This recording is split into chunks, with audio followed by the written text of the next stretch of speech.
નમસ્તે વિદ્યાર્થી મિત્રો, ઉમા યુટ્યુબ ચેનલમાં તમારા બધાનું સ્વાગત છે. અત્યાર સુધી આપણે લોકોએ આગળના બધા જ લેક્ચરમાં તમે જોયું. હવે આજે આપણે કાવ્ય 3નો અભ્યાસ કરવાનો છે. પહેલું કાવ્ય ભણ્યા, બીજો પાઠ ભણ્યા, હવે ત્રીજા કાવ્યનો આપણે અભ્યાસ કરીશું. તો ચાલો આપણે જોઈએ કે ત્રીજું કાવ્ય કયું છે. તો ત્રીજું કાવ્ય છે પછી સાંભળ્યોજી બોલ્યા. તમને એમ થશે પહેલાં કાવ્યમાં સાંજ સમય સાંભળ્યો હતો અને આજે પાછો સાંભળ્યો છે. હા, પેલું કાવ્ય છે એ નરસિંહ મહેતા કૃત હતું અને આ જે કાવ્ય છે એ પ્રેમાનંદની રચના છે. પ્રેમાનંદે લખેલું છે એ જોવાનું છે. પછી સાંભળ્યોજી બોલ્યા એટલે પછી એટલે કે પછી સાંભળ્યો એટલે કૃષ્ણ શું બોલ્યા હશે, શેના વિશે વાત હશે, તમને એવું થશે. પણ આપણે જોવાનું, તમે અગાઉ 8મા ધોરણમાં ભણી ગયા છો. આપણે 16મું કાવ્ય આવતું સુદામો દીઠો શ્રી કૃષ્ણદેવ રે, યાદ છે ને? હા, તમે કહેશો હા ટીચર થોડું થોડું યાદ છે, બાકીનું તો બાષ્પીભવન થઈ ગયું છે. એમાંય પાછું આ લોકડાઉન થઈ ગયું એટલે સાવ બધું બાષ્પીભવન, બરાબર. તો એની અંદર પણ કંઈક એવું જ હતું. તો ચાલો થોડુંક આપણે પાછળ જઈએ, 8મા ધોરણમાં જઈએ અને યાદ કરીએ કે શું આવતું હતું. તો એની અંદર એવું હતું કે કૃષ્ણ અને સુદામા છે એ બંને સાંદીપની ઋષિના આશ્રમની અંદર અભ્યાસ કરતા હતા. બંને મિત્રો સાથે રહેતા હતા, બાળપણના સખા બંને. બધું જ ભણવાનું સાથે, બધું જે આશ્રમનું કામ હોય બધા સાથે કામો કરતા હતા. આ રીતે બંને મિત્રો સાથે સાથે મોટા થતા જાય છે, વિદ્યા અભ્યાસ સાથે સાથે કરતા જાય છે અને સમય આવતા કૃષ્ણનો છે વિદ્યા અભ્યાસનો સમયગાળો પૂર્ણ થાય છે. એ ગુરુ પાસેથી બધી જ વિદ્યા શીખી અને પોતાના ઘેર જતા રહે છે. આમ ધીમે ધીમે સમય પસાર થતો જાય છે. સમય પસાર થતો ગયો એટલે બને છે એવું, કૃષ્ણ છે એ દ્વારિકાના રાજા બને છે અને સુદામા છે એ પોરબંદરના દરિદ્ર બ્રાહ્મણ રહી જાય છે. પોરબંદર એમનું વતન છે સુદામાનું. દિવસો પસાર થતા જાય, સુદામા છે એ ઘેર ઘેર ભિક્ષા માગવા જતા. હવે ક્યારેક ભિક્ષા મળે નાય મળે, એમાં એનું ગુજરાન ચાલતું કે ભોજન મળતું દિવસ દરમિયાન એને, કે એક ટંકનું ખાવાનું થઈ જતું એનું. આવું ચાલ્યું એનું કેટલાય ટાઈમ સુધી. એક દિવસ એમના પત્ની છે એ સુદામાને કહે છે કે તમે તમારા મિત્ર પાસે જાઓ, દ્વારિકાના રાજા છે એ કંઈ થોડી ઘણી આપણને મદદ કરશે તો આપણી દરિદ્રતા દૂર થશે. કે સુદામા છે એ ના પાડે છે કે ના, મિત્ર પાસે માંગવા જવાય નહીં. કે પણ પત્ની છે એ કહે છે કે નહીં તમે જાઓ, હઠ કરે છે. એટલે સુદામા એને વશ થઈ, પત્નીના આગ્રહને વશ થઈને જાય છે, તૈયારી કરે છે. હવે શું મિત્રના ઘરે એમનેમ તો કે જવાય નહીં. એટલે એમના પત્ની છે બાજુના ઘરેથી તાંદુલ છે એ ઉછીના લઈ આવે છે. તાંદુલ ઉછીના લઈ આવી એક સરસ મજાના કપડામાં પોટલી વાળી અને સુદામાને આપી દે છે. ને સુદામા છે એ લઈને નીકળે છે. ચાલતા ચાલતા દ્વારિકા પહોંચે છે. દ્વારકા જઈને કોઈને પૂછે છે કે ભાઈ, ગામમાં ગયા એટલે કોઈ વ્યક્તિ મળી અને પૂછ્યું કે ભાઈ કૃષ્ણનો મહેલ કઈ તરફ છે, દ્વારિકાના રાજાનો મહેલ કઈ બાજુ છે. એટલે ગામમાં હવે ચોરે બેઠા હોય તો અમુક છે ને એવાય હોય કે જેને બધી જ જાણવાની ઉત્સુકતા વધુ હોય. એટલે કે તમે કોણ છો, ક્યાંથી આવો છો? એ કે તો કે હું પોરબંદરથી આવું છું. સુદામા કે હું બ્રાહ્મણ છું. એ કે અને કે તમારે કે દ્વારિકાના રાજાનું શું કામ છે? તો કે તમારા દ્વારિકાના રાજા કૃષ્ણ મારા બાળપણના સખા છે, મિત્ર છે, હું એને મળવા આવ્યો છું. હવે સુદામાની હાલત જોઈએ ને તો કેવી હતી કે જે ધોતી પહેરી હતી એ પણ ફાટેલી, એમાંય થીગડા મારેલા હતા, પગમાં ચપ્પલ નહોતા, એને હાથમાં લાકડી હતી એ પણ એવી જ હતી.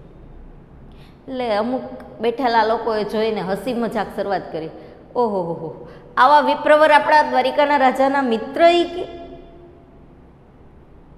સુદામા તો કશું બોલતા નથી, પણ ધીમે ધીમે આગળ ચાલવા લાગે છે. ઓલા બધા મસ્કરી કરતા રહી ગયા, પણ સુદામા ત્યાંથી ચાલતા થઈ ગયા. આગળ જઈને બીજી કોઈ વ્યક્તિને પૂછ્યું, જો અમુક સારા પણ હોય તો એને કીધું કે આગળ જતાં જ કૃષ્ણનો મહેલ આવશે, દ્વારિકાધીશનો મહેલ આવશે કે. એટલે સુદામા ત્યાંથી આગળ જાય છે. ચાલતા ચાલતા એ દ્વારિકાના મહેલે પહોંચે છે. કૃષ્ણના મહેલે પહોંચી ગયા. જેવા જ ત્યાં પહોંચ્યા એટલે બે દ્વારપાળ ઊભા તેને રોક્યા. ઓહો વિપ્રવર, કઈ તરફ જવું છે એ કે? તો કે ભાઈ મારે દ્વારિકાના રાજાને મળવું છે એ કે. મહેલમાં જવું છે. મહેલમાં? દ્વારિકાના રાજાને તમારે શું કામ છે એ કે? તો કે મારા બાળપણના સખા છે, મારે એને મળવું છે એ કે. પેલા બે દ્વારપાળો તો વિચારમાં પડી ગયા અને અંદરો અંદર વાતો કરવા. આવા આપણા દ્વારિકાના રાજાના સખા આપણા મહારાજના આવા મિત્ર હોઈ શકે? ના હોય કે. હવે અંદર જવા દેશું ને રાજા આપણને, મહારાજ આપણા ઉપર ગુસ્સે થઈશે તો એ કે. એટલે એ જવા નથી દેતા, એને રોકી રાખે છે. સુદામા કે મને જવા નહીં દો ત્યાં સુધી અન્ન જળ લઈશ નહીં કે. એક તો એની હાલત જોઈને એવું લાગતું હતું કેટલા દિવસના ભૂખ્યા છે, થાક્યા છે. બંને દ્વારપાળ વિચારે છે કે જો આવું આ બ્રાહ્મણ અહીંયા ને અહીંયા જીવ ત્યાગ કરી દેશે તો આપણા ઉપર બ્રહ્મહત્યાનું પાપ લાગશે. પછી એક દ્વારપાળ અંદર જાય છે. જ્યાં કૃષ્ણની પટરાણીઓ એમની સેવા કરતી હોય છે અને જઈને કહે છે, કૃષ્ણ એ દ્વારપાળને આવેલો જોઈને તરત પૂછે છે, બોલો દ્વારપાળ, કેમ આવવાનું થયું? તો કે મહારાજ, દ્વાર પર એક વિપ્રવર આવેલા છે, તો એ કે એમને યથાયોગ્ય ભેટ આપી દો, બક્ષિસ આપ. તો ફરી પાછું એ બોલતા બોલતા અચકાય છે, મહારાજ એમને દાન દક્ષિણા નહીં પડે ને તમને મળવું છે. કે બ્રાહ્મણને મળવા માટે સંકોચ કેમ? તો કે એની હાલત જોઈને એવું લાગે છે કે ગરીબાઈ ને ભૂખ એને ભરી ચૂકેલા હશે એ કે. એવા છે એ કે. તો એ કે કોણ છે એ કે? પણ એ કે જોતા તો એવું મેં આટલા બધા ઋષિઓ અહીંયા આવતા બધાને જોયા છે, એમાંથી તો કોઈ નથી લાગતું.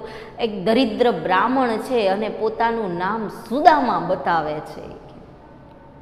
આહા હા હા, સુદામા નામ સાંભળતા તો કૃષ્ણની શું હાલત થઈ છે. શું કીધું સુદામા?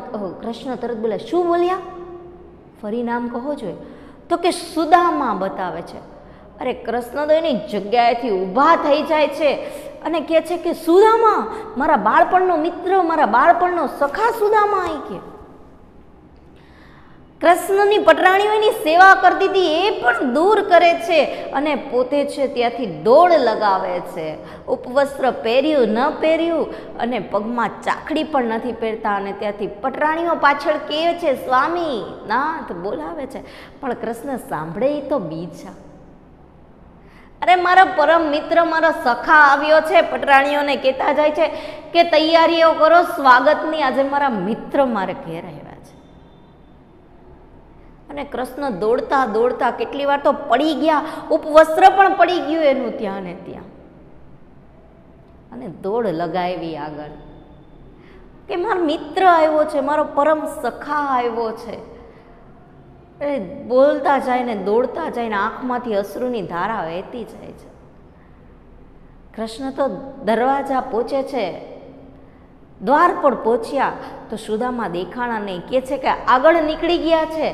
તો કૃષ્ણ ત્યાંથી પાછા દોડ લગાવતા જાય, સુદામા સુદામાની બૂમો લગાવતા જાય છે, મિત્ર સુદામા, મિત્ર સુદામા. સુદામા તો દ્વારિકા નગરીની વચ્ચોવચ પહોંચી જાય છે. આ દ્રશ્ય છે ગામના બધા જ લોકો, નગરના બધા જ લોકો જોવે છે કે આપણા મહારાજ આ રીતે કેમ દોડતા દોડતા જાય છે. પગમાં ચાકડી નથી પહેરી, વસ્ત્રો વ્યવસ્થિત નથી, શૃંગાર વ્યવસ્થિત કરેલો નથી, મુંગટ પણ ધારણ નથી કરેલો. ને જાય છે સુદામા નગરની વચ્ચોવચ ઊભા છે અને કૃષ્ણએ બૂમ લગાવી, મિત્ર સુદામા, મિત્ર સુદામા. સુદામા પાછા જોવે છે તો એમના મિત્ર પરમ સખા, બાળપણના સખા કૃષ્ણ એની સામે ઊભા છે. બંનેની એકબીજાને જોવે છે અને દોડીને એકબીજા ભેટી પડે છે. બંનેની આંખમાંથી કહેવાય ને શ્રાવણ ભાદરવો વરસવા લાગ્યો એટલે અશ્રુની શોધાર વહેવા લાગી. આ દ્રશ્ય જોઈને નગરના લોકો પણ ભાવ વિભોર થઈ જાય છે કે આહા, શું આપણા દ્વારકાધીશની મૈત્રી. એટલે તો આજે વખણાય છે ને કૃષ્ણ ને સુદામાની મૈત્રી. જો મૈત્રીનું કોઈ નામ આવે ને તો એ કૃષ્ણ ને સુદામાની આવે. મૈત્રી તો એના જેવી છે. એટલે કૃષ્ણ છે એ સુદામાને કહે છે કે મિત્ર મળ્યા વગર જ જતું રહેવાનું છે. એટલે પછી સુદામાને એના ઘરે લઈ જાય છે, મહેલમાં લઈ જાય છે. ત્યાં જઈને એની સેવા કરે છે. કૃષ્ણ ખુદ પોતે સેવા કરે છે, પોતા ચરણ પખાળે છે, એને સ્નાન કરાવે છે, નવા વસ્ત્રો ધારણ કરાવે છે અને એને બેસાડે છે, પોતાની બાજુમાં બેસાડે છે. બેસાડી અને બંને મિત્રો વાત કરે છે. જો તમે જે કાવ્ય જોયું ને 8મા ધોરણમાં, ત્યાં અહીંયા સુધી છે. બંને મિત્રો બેસે છે અને કૃષ્ણ એને મળવા જાય છે, લેવા જાય છે, ત્યારે એની પટરાણીઓને કહેતા જાય છે કે મારા મિત્રના સ્વાગતની તૈયારીઓ કરો. એના ચરણ પખાળે છે ને એવું બધું કૃષ્ણને જ ત્યાં સુધી એમાં આવે છે. સત્યભામા વાકો બોલે છે, રૂકમણી એને સમજાવે છે. ત્યાં સુધી આપણે 8મા ધોરણમાં જોયું હતું. પણ પછી બંને મિત્રો બેસી અને જે વાર્તાલાપ કરે છે એ વાર્તાલાપ છે એ આપણા આ કાવ્યમાં જોવાનું છે. એ પ્રેમાનંદે આલેખ્યો છે વાર્તાલાપ. બંને મિત્રો પાસે બેસે છે અને જે વાત કરે છે એ પ્રેમાનંદે આબેહૂબ છટાથી કાવ્યમાં રચના કરી છે. બહુ સરસ રચના કરી છે. હવે આપણે જોઈએ તો પ્રેમાનંદ વિશે જોઈએ તો પ્રેમાનંદ એને કવિ શિરોમણીનું નામ માન આપેલું છે. અને પ્રેમાનંદનો જન્મ વડોદરામાં થયો હતો કે વડોદરાના એ વતની હતા. ગુજરાતી ભાષાના ઉત્તમ આખ્યાનકાર અને માણભટ્ટ તરીકે પ્રસિદ્ધ છે. આંગળીઓ પર પહેરેલી વીંટીઓ વડે તાંબાની માણ રણકાવીને એના તાલ સાથે સુરીલા કંઠે અભિનય દ્વારા પ્રેમાનંદ લોક સમુદાયને રસ તરબોળ કરતા હતા. તેઓ પૌરાણિક ગ્રંથોમાંથી કથાનકો લઈને રસસ્થાનોને ખીલવીને ગુજરાતી વાતાવરણમાં મૂકીને લોકોને રસપાન કરાવતા હતા. ઓખાહરણ, ચંદ્રહાસ આખ્યાન, અભિમન્યુ આખ્યાન, સુદામા ચરિત્ર, કુંવરબાઈનું મામેરું, નળાખ્યાન, રણયજ્ઞ, દસમસ્કંદ વગેરે આખ્યાનો દ્વારા તેમણે ગુજરાતી કવિતાને સમૃદ્ધ કરી છે. તેઓ આખ્યાનમાં વિવિધ રસની ગૂંથણી કરી શકતા, જ્ઞાન અને બોધ આપતા તેમના આખ્યાનો ખૂબ લોકપ્રિય રહ્યા છે. પ્રેમાનંદ છે એ ગુજરાતી ભાષાના ઉત્તમ આખ્યાનકાર અને માણભટ્ટ તરીકે પ્રસિદ્ધ છે. માણભટ્ટ તરીકે એટલા માટે કે પોતાની બધી જ આંગળીઓમાં વીંટી પહેરીને તાંબાની માળને વગાડતા. તાંબાની માળ એટલે ગોળી, એના ઉપર પોતે વીંટી પહેરીને તાલ સૂર વગાડતા. એની અંદરથી એવા તાલ વગાડતા અને એટલા સુંદર કંઠે ગાતા કે સામે બેઠેલો જે સમુદાય છે રસ તરબોળ થઈ જતો. પાછું એનું કથાનક તો એટલું સુંદર હોય, કારણ કે પૌરાણિક કથાઓમાંથી એ લેતા હતા, પૌરાણિક વાર્તાઓમાંથી. જેમ આ કાવ્ય લીધું છે સુદામા ચરિત્ર આખ્યાનમાંથી લીધું છે. તો સુદામા ચરિત્ર છે એ ચરિત્રની અંદર જે આવતો વાર્તાલાપ છે, એની અંદર આવતી જે બધી કથા છે એને લઈને એને રચના કરી છે. એ બધું જ સાહિત્ય એ જ રીતે પૌરાણિક. પ્રેમાનંદનું બધું જ સાહિત્ય છે એ પૌરાણિક છે. જેમ જોયું એમ પ્રસ્તુત કાવ્ય સુદામા ચરિત્રમાંથી એમને ઓખાહરણ લીધું છે. ઓખાહરણ પણ તમને શાયદ ખબર હોય કે નહીં એ તો ખ્યાલ નથી, પણ ઓખાહરણ છે એ ચૈતર મહિનાની અંદર વાંચવામાં આવે છે. ઘરમાં વડીલ વર્ગ હોય, દાદી હોય, મમ્મી આધ્યાત્મિકતામાં બધું જોતા હોય, કરતા હોય, તો આ લોકો છે એ વાંચતા હોય છે ચૈતર મહિનાની અંદર. તો ઓખાહરણમાં પણ એ જ ચંદ્રહાસ આખ્યાન, અભિમન્યુ આખ્યાન છે, સુદામા ચરિત્રો, કુંવરબાઈનું મામેરું, નળાખ્યાન, આ બધાની અંદર તમે જોવો તો બધું જ છે પૌરાણિક કથામાંથી લીધેલું છે. અને એનું જે આખ્યાન છે રસની એવી સરસ ગૂંથણી કરેલી હોય કે સામેવાળી વ્યક્તિ છે ને એ ભાવ વિભોર જ થઈ જાય સાંભળે ને એટલે. અને એના કાવ્યની અંદર જ્ઞાન અને બોધ જોવા મળે છે. આખ્યાનોની અંદર જ્ઞાન બોધ વધુ આપે છે. બધું જ છે એની અંદરથી તમને જ્ઞાન મળે જ છે. આ કાવ્યની અંદરથી પણ આપણને એ જ બોધ મળે. અતૂટ મૈત્રીની વાત થાય છે. અતૂટ મૈત્રી મળે છે. તો અહીંયા જે પ્રસ્તુત કાવ્ય છે પ્રેમાનંદ કૃત, પછી સામળિયોજી બોલ્યા એ જોઈએ તો એની અંદર કવિએ શું વાત કરી છે. તો કે પ્રેમાનંદે સુદામા ચરિત્ર આખ્યાનમાંથી આ અંશ લેવામાં આવેલો છે. કૃષ્ણ અને સુદામાની મૈત્રીની ભાવ સંવેદનાની રજૂઆત કરી છે, સંવાદોની રજૂઆત કરી છે. બંને મિત્રો સાથે સાંદીપની ઋષિના આશ્રમમાં રહેતા હતા, સાથે ભણેલા ત્યારની વાત કરે છે. કૃષ્ણ અને સુદામા બંને. કૃષ્ણ પૂછે છે સુદામાને, મિત્ર તને યાદ છે આપણે સાથે કરેલા કાર્યો બધા, કેવા સંકટો આવ્યા હતા, કેવી રીતે આપણે રહેતા હતા, વહેલી સવારે જાગી જતા હતા અને વેદોની ધૂન કરતા હતા, આ બધું જ તને યાદ છે એ કે? તો કે હા મિત્ર બધું જ યાદ છે. તો એક દિવસ ગુરુ આશ્રમમાં નહોતા ત્યારે ગુરુ માતાએ આપણે કાષ્ટ લેવા મોકલ્યા હતા. કાષ્ટ એટલે બળતણ લેવા મોકલ્યા હતા. ત્યારે ત્રણેય અમારા બે ભાઈઓ વચ્ચે સ્પર્ધા થઈ હતી કે કોણ પેલા ઝાડનું થડ કાપી અને 3 ભારા બનાવે, કોણ પેલા થઈ જાય કે? તો કે હા મને બધું યાદ છે. અને ત્યારે ખૂબ મુસળધાર વરસાદ વરસ્યો હતો. તો કે હા બધું જ યાદ છે મને એ કે સુદામા. પછી કે શું થયું હતું? તો કે પછી વરસાદ આવ્યો હતો અને પછી ગુરુ પાછા આશ્રમમાં આવ્યા અને આપણને જોયા નહીં. ત્યારે ગુરુ માતાને કહે છે તે જ બાળકો પર જુલમ કર્યો છે, તેને લાકડા લેવા આવા વાતાવરણમાં મોકલ્યા જ કેમ? તો કે હા મને બધું જ યાદ છે. પછી ગુરુ આપણને ગોતવા નીકળ્યા હતા, આપણને જોઈને આપણને છાતી સરસા છાપી લીધા હતા અને પછી આપણને આશ્રમમાં લઈને પાછા આવ્યા હતા. તો કે હા મિત્ર બધું જ યાદ છે. વર્ષો પછી બંને મિત્રો મળે છે ત્યારે આવી બધી વાતો કરે છે. આમ જોઈએ તો કેવું છે, એક દ્વારિકાના રાજા છે ને બીજા છે સુદામા એ ગરીબ બ્રાહ્મણ છે, છતાં પણ બંને વચ્ચે મૈત્રી કેવી છે એ મૈત્રીની વાત છે. બંનેની અતૂટ મૈત્રી અને પરસ્પરના પ્રેમ ભાવની વાત છે. જોઈએ એટલે તો આપણે જોઈએ ત્યારે ગમે ત્યારે મિત્રતાની વાત આવે ને તો કોની વાત આવે? કૃષ્ણ અને સુદામા જ યાદ આવે આપણને. કેવી અતૂટ મૈત્રી, બંને કેવો સંબંધ સાચવ્યો છે એકબીજાનો, કે એટલા મોટા દ્વારિકાના રાજા હોવા છતાં પણ પોતાનો મિત્ર ગરીબ છે એવું નથી રાખ્યું કે મારો મિત્ર ગરીબ છે. પણ નહીં, મિત્રતા એકવાર મિત્રતા કરી છે તો એને નિભાવવી જ જોઈએ.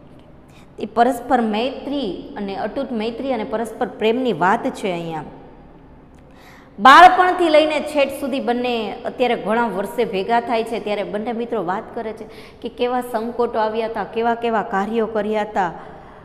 એ બધી જ અહીંયા વાત છે, રજૂઆત કરી છે. બહુ સરસ રજૂઆત કરી છે. પ્રેમાનંદે એ બંને મિત્રો જે યાદોને સંભાળે છે એનો સંવાદ રજૂ કર્યો છે કાવ્યની અંદર. બહુ સરસ સંવાદ છે. આખું કાવ્ય આમ જોઈએ તો કૃષ્ણ પૂછે છે સુદામાને કે તને યાદ છે નાનપણાનો ને નાનપણની વાત યાદ છે એ કે બધી, કે આપણે 2 મહિના સાંદીપની ઋષિના આશ્રમમાં સાથે રહ્યા હતા, યાદ છે તને? તો કે હા મને બધું જ યાદ છે. આપણે સાથે અન્ન ભિક્ષા માંગવા જતા હતા એ કે. તો કે હા મને યાદ છે. પછી જે ભિક્ષા મળતી તો કે એ ભિક્ષા આપણે સાથે જ લઈ આવી અને ત્રણેય સાથે બેસીને કૃષ્ણ, સુદામા અને બલરામ, કૃષ્ણના જે ભાઈ છે, આપણે એ ત્રણેય સાથે વહેંચી અને ખાતા હતા. યાદ છે તને બધું? જમતા હતા આપણે બધા સાથે બધું રાખીને. તો કે હા મને યાદ છે. આપણે સૂતા એક સાથે ત્રણેય મિત્રો અને વાતો કરતા, સુખ દુઃખની વાતો કરતા રાત્રે. તો કે હા મને બધું જ યાદ છે એ કે. પછી વહેલી સવારે જાગતા, વેદોની ધૂન કરતા, એ બધું. તો કે હા મને બધું યાદ છે. અને એક વખત કેવું આપણા ગુરુ ગામ ગયા હતા એક મુનિને મળવા માટે, ત્યારે ગોરાણી એટલે કે જે ગુરુના પત્ની હોય એને ગોરાણી કહેવાય. તો કે એને આપણને કાસ્ટ લેવા મોકલ્યા હતા. તને યાદ છે? તો કે હા હા મિત્ર, બધું જ યાદ છે. કેવું થયું તું? કુહાડા ખંભે લઈ અને આપણે તો નીકળી પડ્યા હતા એ કે. તો કે હા યાદ છે મને એ કે. પછી તો કેટલેય દૂર સુધી વયા ગયા હતા. પછી બંને મિત્ર વચ્ચે સ્પર્ધા થઈ કે કોણ ઝાડનું થડ ફાડે અને એમાંથી 3 ભારા બનાવે એ કે. તો કે હા હા મને યાદ છે એ કે. પછી તો શું થયું? બારે મેઘ ખાંગા થઈ ગયા, ખૂબ અનરાધાર વરસાદ આવ્યો એ કે. પછી શું થયું? તો કે શરીર ભીના થઈ ગયા હતા, તો ઠંડી લાગી હતી શરીરમાં એ કે. તો કે હા એ કે શરીર ધ્રુજવા લાગ્યા હતા, આપણા દેહ કે, દેહ એટલે શરીર ધ્રુજવા લાગ્યા હતા, નદીઓમાં પૂર આવ્યા હતા એ કે. તો કે હા હા બહુ યાદ છે બધું મને. ધન વરસ્યો મુશળધાર, ખૂબ વરસાદ વરસ્યો હતો એ કે. એ મને કેમ ભૂલાય. પછી ગુરુ શોધવા નીકળ્યા હતા એ કે આપણને. તો કે હા, અને સ્ત્રીને કીધું, એટલે કે ગુરુ એમની પત્નીને કીધું, તે જ કેર કીધો છે બાળકો પર. કેર એટલે કે જુલમ કર્યો હતો તે જ બાળકો ઉપર. પછી આપણે મળ્યા અને આપણે હૃદય સરસા ચાપી લીધા, એટલે કે આપણને આલિંગન કરી દીધું ગુરુએ. પછી ઘેરે લઈ ગયા હતા અને આપણે તે દાડાના જુદા પર જૂજવા, એટલે કે જુદા પડ્યા હતા, તો ફરી આજ મળ્યા. તો કે આપણે તે દિવસના બંને જુદા પડ્યા હતા, તો પછી આજે પાછા મળીએ છીએ. તમો પાસે અમે વિદ્યા શીખતા, કે તમારી પાસે અમે ભણતા, બધું શીખતા. તો કે તમે જ મને મોટો કીધો છે મહારાજી કે. હું તો તમારો દાસ છું. સુદામા કહે છે, કૃષ્ણ એમ કીધું ને તમારી પાસે અમે શીખતા હતા, તો કે તમે જ મને મોટો કહો છો મહારાજ, હું તો તમારો દાસ છું. આ દાસની શ્રીહરિ તમે માન વધારો છો. શ્રીહરિ એટલે કે ભગવાન, તમે માન વધારો છો. દારિદ્ર ખોવા દાસનું સોમ દ્રષ્ટિ શ્યામે કરી, કે ચંદ્ર જેવી શીતળ દ્રષ્ટિ, કૃપા દ્રષ્ટિ તમે આ દાસ ઉપર, મારા ઉપર કરો છો. આવી આખા કાવ્યની અંદર વાત છે કંઈક. આવું કાવ્ય ભણવાનું છે આપણે. આવી સરસ મજાની પ્રેમાનંદે વાત કરી છે. આ કાવ્યને આપણે આગળ અભ્યાસ કરીશું પછીના પીરિયડની અંદર, અને આપણે જોઈશું કે કેવી રીતે ગવાય છે, કેવી રીતે એનો રાગ છે, પ્રેમાનંદે કેવી રીતે એનો રાગ આપ્યો છે, એ બધું આગળના લેક્ચરમાં આપણે અભ્યાસ કરીશું. અત્યારે આપણે અહીંયા સુધી આ કાવ્યને રાખીએ. હવે નેક્સ્ટ પીરિયડમાં તમે આવો ત્યારે, અને જરાક કાવ્યને જોઈને વાંચીને આવજો, એટલે તમને મજા આવે સાંભળવાની અને જોવાની. એટલે આપણે નેક્સ્ટ પીરિયડમાંનો અભ્યાસ કરીશું. અસ્તુ.